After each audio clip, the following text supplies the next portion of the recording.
In this video, I plan to explain how to log into your LinkedIn Learning and your LinkedIn profile. It is a little confusing because they are two separate platforms with two separate authentications. So if you go to the Douglas College website and you look at under the search, you can find this link right here. I'll leave the link in the description of this video. And it gives some explanation about what LinkedIn is, and also if you have any password issues, how you can contact the CI service desk as well. So I went in here and I created a couple of tabs. So one tab is my LinkedIn Learning tab, and I'll put the link in the description below. This is basically just the linkedin.com/learning login. So LinkedIn is purchased the LinkedIn Learning, which used to be lynda.com. And I know that sounds so confusing if you're new to this, but then there's also the LinkedIn account for your personal, professional, social profile. So this has to be, there's two separate systems, and I think the problem with a lot of students logging in is they're mixing up the passwords, and it's very confusing. I even find it confusing. So what has to happen is you should have a LinkedIn profile. If you don't have a LinkedIn profile, you won't be able to, or I don't think you'll be able to access LinkedIn Learning, although you still might be able to. I haven't tested it out because I have one and it automatically connects me, so I haven't been able to actually test that out.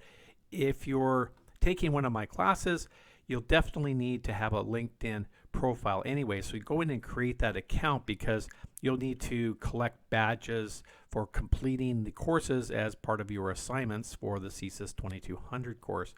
So definitely do that you can click join to create an account, and then of course you can sign in.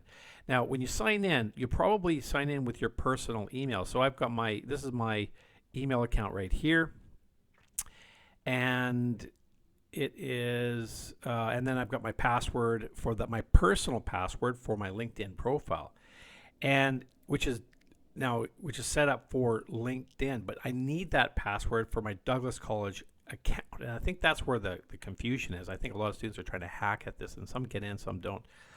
Now in the second step, if you want to go back, you can, it says here that sign in with the same email address that you're using for the LinkedIn or your organizational email. So that's where you're going to go in and type in your Douglas College email. That would be the one with your student at Douglas College. Mine happens to be just douglascollege.ca. As an employee, they don't have the word student there. All right, now when I click on continue, it prompts me to this screen. So Douglas College requires you to sign in with a single sign-on. All right, so that's what this single sign-on is here, and then this is authenticating with my Douglas College, my college basically network access, or my authentication. So I use the first part, and I think with students they use a slightly different authentication. You use your name, and I'm not sure if it's your student number, if it's just, it might have changed that. All right, and then click on sign in, and that works for me. So it actually brings me into the LinkedIn Learning, and it also connects me to my profile. So if I click on my icon up the top right here, I can go into my profile, which is, or maybe I can't go into my profile here. This is just I use the same image, that's why. All right, so if I go into my LinkedIn account, I still have to log in here. So I guess you're going to need to try logging in using the different passwords if you're struggling with that. So I would encourage you to continue to do that, and if you have any questions about logging in, let me know.